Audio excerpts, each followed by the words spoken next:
Hey guys, welcome back to my channel, the Ninja King, and today we're doing what if deku with Izuru kamukura. I promised last week that I was gonna do the what if, but I didn't do it because I got interested in this fanfiction that you guys saw. And yeah, this week I'm definitely doing it. Also, shout out to the guy, Holo fan. He made my intro, and let's get on with the intro before we start the video. I feel fear for the very last time.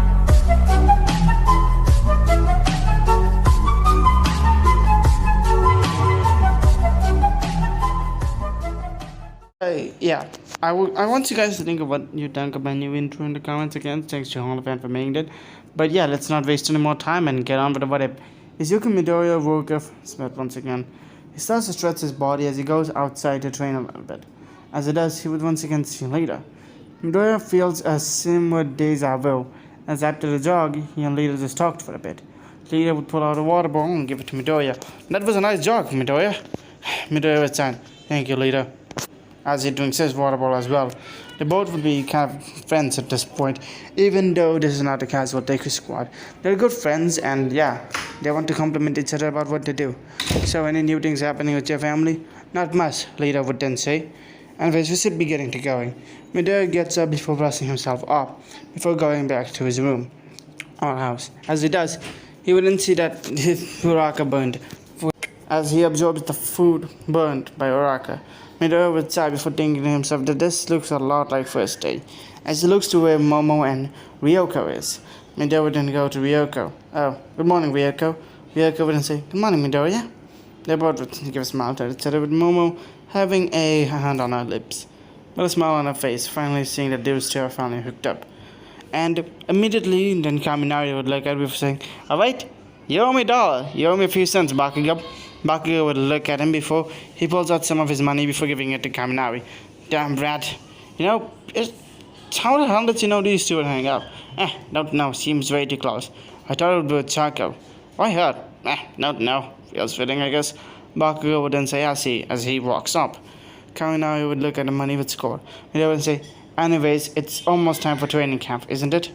"Yep," everyone would then say. Luckily, thanks to my training and mere people on dedicated training regimens and never giving up, everyone would thank them. "Less training, more of a hellhole. We all managed to pass, so none of us have to do remedial classes. Alright, let's keep on going. In a few hours, we'll go to the summer class," Midoriya would say. "So everybody pack your things," as Midoriya would go to his room packing his things, wearing what he normally does, as so does everyone else. Meanwhile, in the League of Villains, Shigaraki would just get angry at this time, picking the glass of water, or more like the glass himself. Ugh, Shigaraki would then see it as it had a bunch of cuts in him. Damn it. Really? Are you really gonna be like this? Shut up, depressed. Really? That's what you're gonna call Monica? Shut up, Monica, as he would then say, walking away. Nagisa would look at this with a very tired face. "Masaru?" "Yeah?" Masaru would then say, looking at him. "What's on your mind this time?" "Don't know. Recently, we're gonna talk about our business problems." Masaru would then pull out his laptop before looking at it. I'm not the one who mostly deals with them." "Yes, but the other two are not here, so we don't talk about that yet. Anyways, it looks like the most refined weaponry that we used to give to Overhaul have been shut down. What's the case in case?" "Well, I managed to check the location out, and apparently Overhaul was taken down." "Really? By who?" "I don't know, but it was very specific in how he was beaten. It was very brutal as well. So, Overhaul was defeated," Nagisa would then say. "Definitely," Masaru would then refer it, as he was typing into the computer of what can happen. "Looks like our sales is gonna pack down. Someone is not going to like it." "Nope, definitely not. She's going to hate it.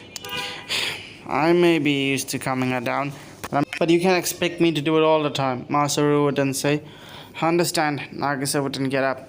"So you're telling me that you want to quit?" "Definitely not." "Oh, really?" Alright then. Nagisa wouldn't go. As he wouldn't go to his room, wondering to himself what will happen next as he started looking around it, before Monica then comes. "Oh, Monica."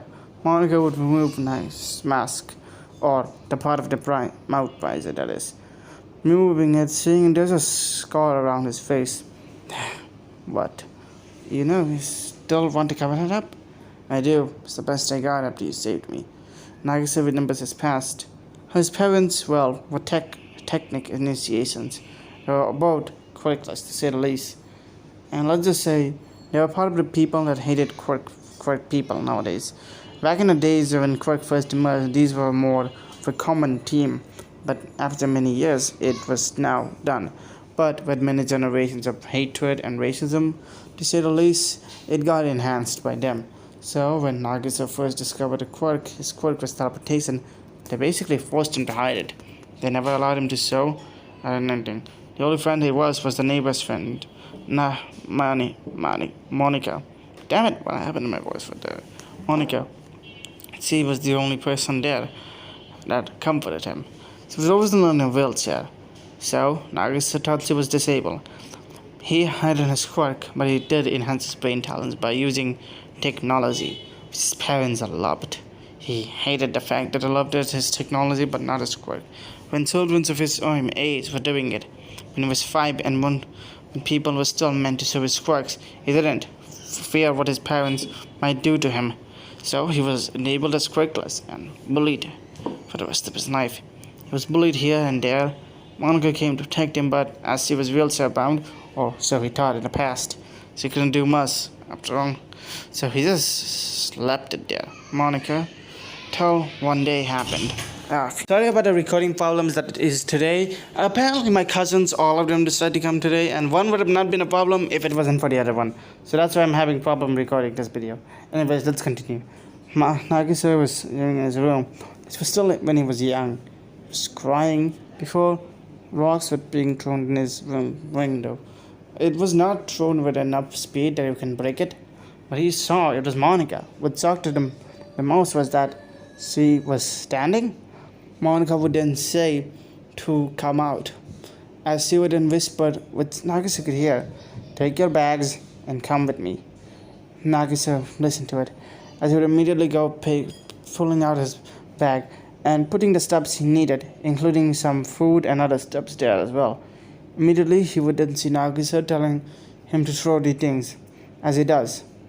As Nagisa threw the things, he remembers something. He goes down to his parents' basement, or where they make the technology. He would put on the visor, and as he was putting on the mask, which hide his scars. He always wear a face mask when he goes to school to hide the scars on his face, more in the lines of his parents doing that to him, forcing it. Nagisa would then see a pair of robotic-like wings. He would take that as well, attaching that to his back. He can now stop flying, and then he would then see it. Gunmark and Gunmark 2.0. Two guns that were more technologically looking. Nagisa put that in his bag as well, and the Gunmark that looked more like a cross, put that in his back. And start to go, he would arrive in the door where Monica was. Monica would then say just to follow her. Nagisa would then ask how can she stand, and Monica said she could always stand. She had to act disabled because she was raised in a very horrible house. She was sick. If she smiled, her parents would beat her up or slap her, to say the least. And Nagisa realized that even if she was happy around him, she could never be happy around anyone else. Monica would then immediately pull her arms out, as before she takes a deep breath, before she says black hole. As a black hole forms between the two houses. The houses were pretty in a remote place, to say the least, so there was no heroes or vigilantes or even villains nearby. Animals were the most common things here, as the black hole absorbed both of them. It was a small black hole, but didn't collapse on it, as if it permanently absorbed it. The ground beneath the black hole was also gone, completely ripped apart from the earth. Nagisa's mouth was gaping open, as he couldn't believe that this little friend of his had that much power. "What is your quirk?" "Black hole. It allows me to create a miniaturized black hole that I can use on control." But she was huffing and puffing. "It takes a lot of power." "I understand that, Monica." As they both would start to run away, eating a name for themselves. One day, they both were starving and hungry, and they couldn't do much things. He was catching up to them. It looked like it was going to be the end for them before they were teleported away with a black mist. As they were arrived to see a now new face. The girl was Junko Inoshida. She would offer them a glass of water and a few food to eat. And thus, that's how Nagisa and Monica became part of Junko's group, the League of Villains, more in the line of her own specialized group. And to say the least, they were happy about it. She saved the them, and they were okay with it. And yeah, that's how they met. End of flashback. I still hide it because it's something I don't want to show to people. Your face is beautiful. Don't hide it behind that. Especially your hair. You need to calm it down. What do you mean? I like my spiky hair. Yeah, it looks a little bit weird if you ask me. It does not, okay? That kind of does. Oh, come on. Even you, everyone says that. Even Shigaraki. Of course he does. It makes the most sense saying that weird it looks. It's not weird. They both would start to argue. Which Master would be hearing as he starts to laugh. Those two are so normal with each other. Still, Shigaraki is pissed because of Kurogiri is missing this. What's gonna happen next? I wonder. Meanwhile, we move to Tartarus as Midoriya would just walk in. Midoriya, what would you like here? I have a few hours and getting back to UA with the teleportation quirk is not gonna be a problem. What I want to meet with that Nomu of yours. Ah, I see. Which one do you want to meet? Kurogiri, please. As Makoto would then take Midoriya to, well, Kurogiri's cell, as we didn't see President Mike and Aizawa there. You two are also here? President Mike wouldn't look. Yeah, listener, what are you doing here? The reason I'm here is him. What do you mean? Aizawa wouldn't say. Obviously, I can see, and I've learned from Miss Kyoko, that he is, well, your friend. Listen up, he's a Nomu. He does not exist anymore. He will once he remembers everything. Then let me transcend him. Midoriya wouldn't go into the cell. Immediately, Kurogiri, seeing this, would try and rattle and charge. Midoriya would take a deep breath before placing his arms on him. Black lightning with red lightning this time. But at the same time, it would be a mixture of black and red. Would be moving toward his body. As he would finally meet that, he would see a giant misty fog surrounding a small glimmer of light. Midoriya would take his arm before removing the fog, before touching the light. His arm will absorb it before he starts giving it energy. Slowly, the flicker of light would turn to a blue fire as the blue fire encompasses the room, taking to the more of a form of Shirakumo. Shirakumo would look at Midoriya before he starts crying. Thank you. Midoriya would say, you're welcome. As in the real world, Aizawa would finally see his friend is back, and they would be happy. Okay, first of all, I use my healing quirk as well for this one. He has a lot of injuries, but he can be perfectly fine. Aizawa would then say, thank you, Midoriya. Plus, Midoriya would free him. Show it. Immediately, he would create a blue fog, a portal. My cloud quirk, and what was once replaced, now has this. What do you think, Aizawa? Aizawa would smile. Just like the heroes have a better form of transportation than Midoriya's teleportation. It's fall creation. Anyways, we should get back. We're gonna leave, and Miss Midnight can handle it all on her own now, can't she? Yeah, right. As they would then decide to go to the summer camp, taking the bus there to the summer camp as well. Now you may be asking, well, does it seem a little bit peaceful? And why does Midoriya seem to have a god-like appearance? Well, it's because of the reason why he wrote it. But one for all, I've basically just been giving him a lot of quirks. I really want to rewrite the series, but don't really want to do it either. Since, well, it's fun the way I'm writing it. And it's fun how I'm writing the words and Midoriya's personality and the way I gave him his quirk. Even though I definitely should have just given him one for all or all for one for all instead. But all for one just made more sense seeing the character that is Izuru Kamakura. One for all, in the other hand, fit Hajime Hinata more because of how his personality is in the Danganronpa game. See what I did there? But if I do ever remake the series, I'll have both of them be co-protagonists, with each part or one part, basically half of the part is on Midoriya, while the other half may focus on him. Who knows? Maybe I will do that in the futures. But for now, let's get back into the story because I'm just rambling by this point. Midoriya would basically go into the bus, as he would sit next to Ryoko, as everyone would take the bus back to, well, the location. As they would arrive, they would meet the Wild Pussycats. Midoriya would then say, nice to meet you there, Miss Mandalay. Oh, you also know them, Midoriya? Kaminari would then say, of course, bunch of the pro heroes that were not UA's staff came to raise me as well, or to find me. It's nice to see that you're doing good. Mandalay would then say, yes, I am. Anyways, where's the summer camp? Dinky would then ask. It's there. Mandalay would then point at it, as Pixie Bob would then say, yeah, and you have to go there. Wait, how do we go there? Bakugo would then say before realizing. Immediately, Pixie Bob would put her hand down as he would then say, "It's slide!" sliding them to the ground. "Oh, come on!" Midoriya would then say, "Aizawa, you bastard!" Aizawa would laugh, as they would then see that Ryoko was still there. Aizawa, what about her? Oh, her? Screw it. It's a more of a tricky situation if you ask me. She can just fly away. So, get back on the bus. Ryoko would then nod her head as he would go to the bus. Everybody else landing to the ground. Mineta needing to pee. Wait, there's no Mineta though. I wrote Mineta in the script just for fun. But yeah, immediately everyone would see the ginormous monster. Koda would then go trying to convince the monsters, but the monster would almost kill him before Midoriya saves him. Alright, guys, everyone would ready to quit. Run, run, run. We don't need to beat them, we only need to probably evade them. Midoriya would then say as he starts to run evading the monsters. And everybody follows his lead, coming in a lot earlier than any of the other classes, but thanks to Midoriya's training and other skills. Even if they're that far, they would basically come at least a few hours earlier than when they did in the canon. And since they're now evading it, it's more safe by that way. As they would finally arrive where the location is. Mandalay and Pixie Bob would also arrive at that time with Ryoko and Aizawa. "Ah, you guys came here fast," Mandalay would then say. "Of course we did. We only need to evade your monster. We did not need to fight it, did we?" All of them would nod their head. After a few hours, Class 1B would arrive. With them seeing that Class 1A was first, since I was going to say Sensei for some reason.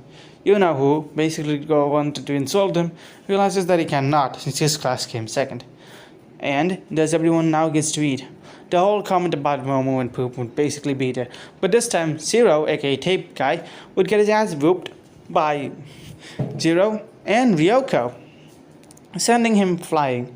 As we then move on to the hot spring. Midoriya would tighten his body as he removes his clothes before going to the hot spring, then seeing everyone. "Damn, Midoriya, you're basically built like a brick," Kaminari would then say, seeing Midoriya's perfect body. If you ask me, he does probably have a perfect body in canon as well. "Thank you, Kaminari," and so wouldn't Plus, why are you doing it? What do you mean? You sneezing is basically our death, as everyone would laugh at that. "Hey, that's not fair."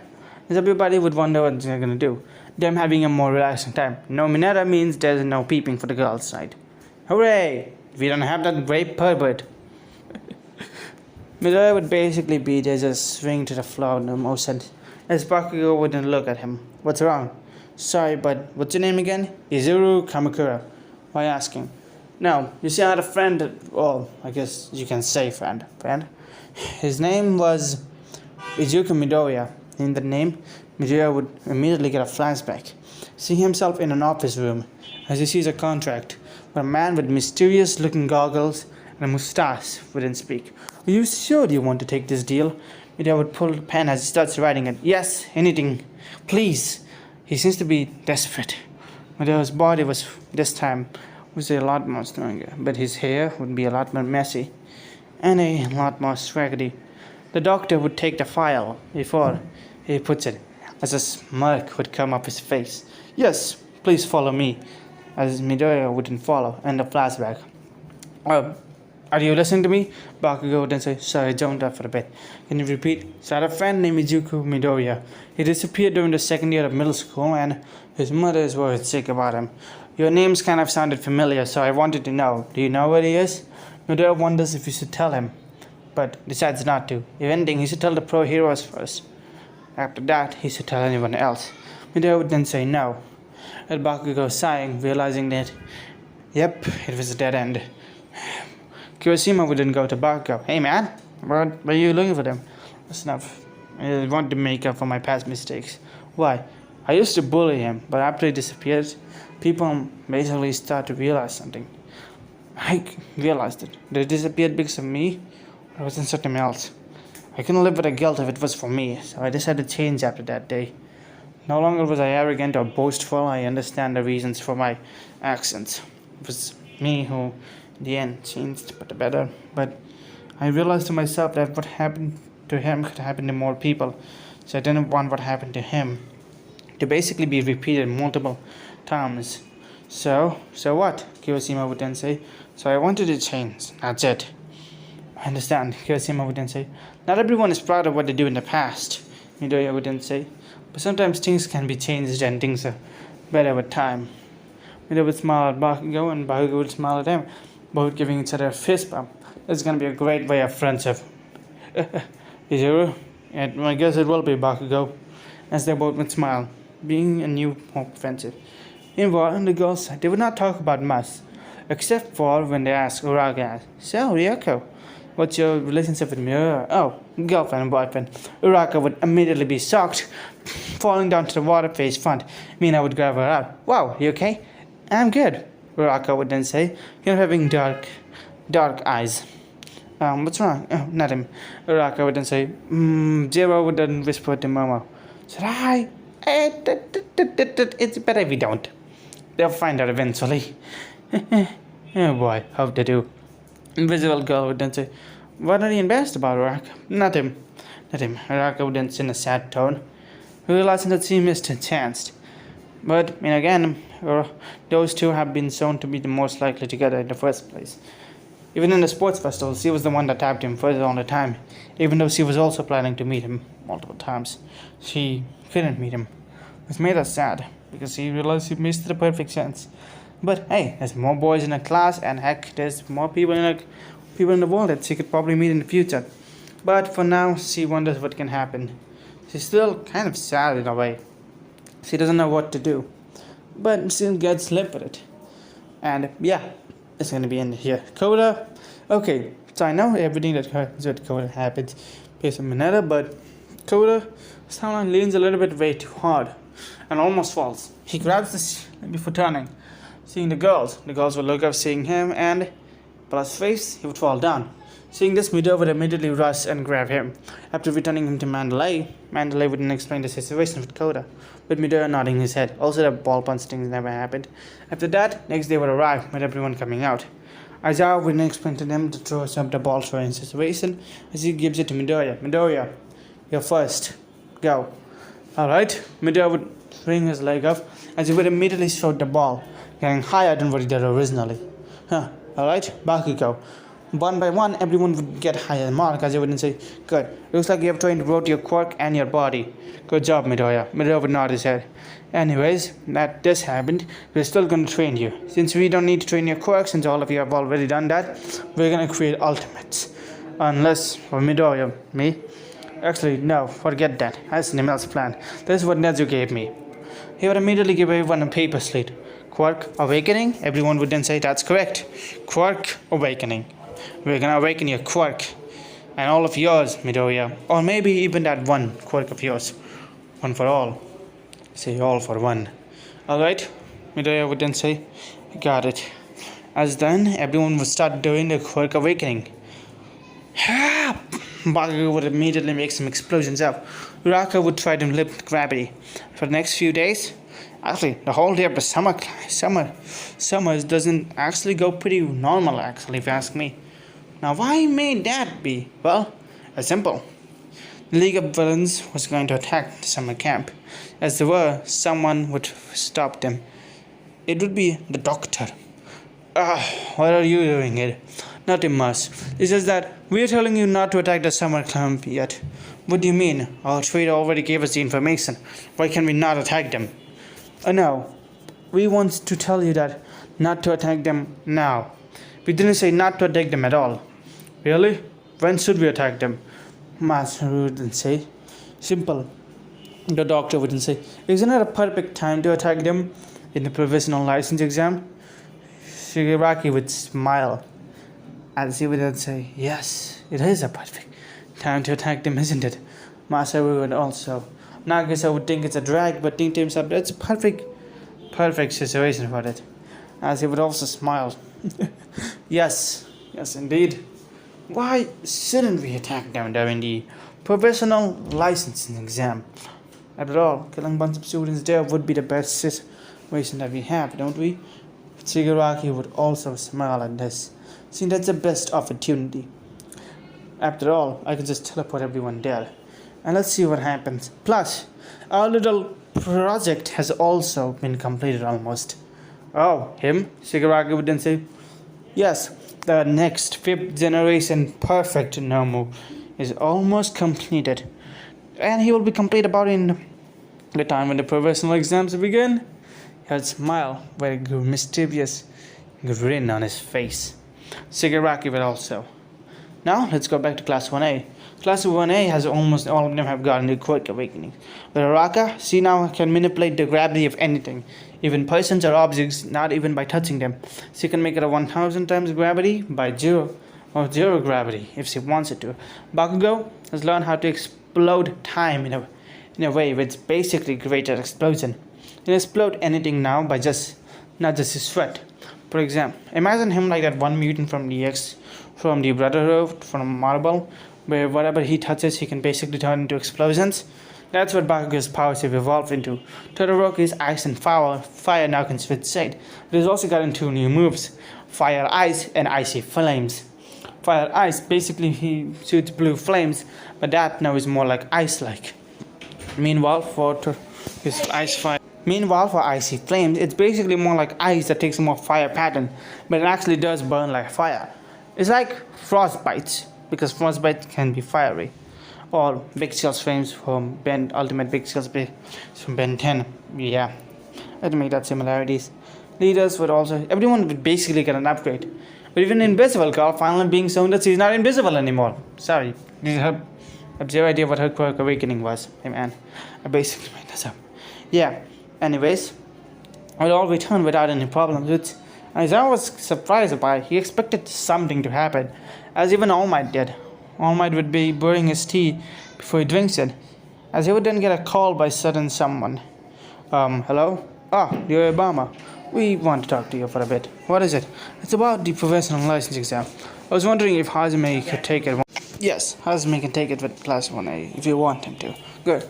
I mean, it would be better if he takes it with his class, but I'd rather have you were in class 1A take him to the professional license exam than his class. It's not that I'm saying that it's not bad. It's better this way. All Might would nod his head, as he would then say, alright then. And here I'm gonna end it off here. Anyways, I hope you guys like this part, like, comment, and subscribe, and bye.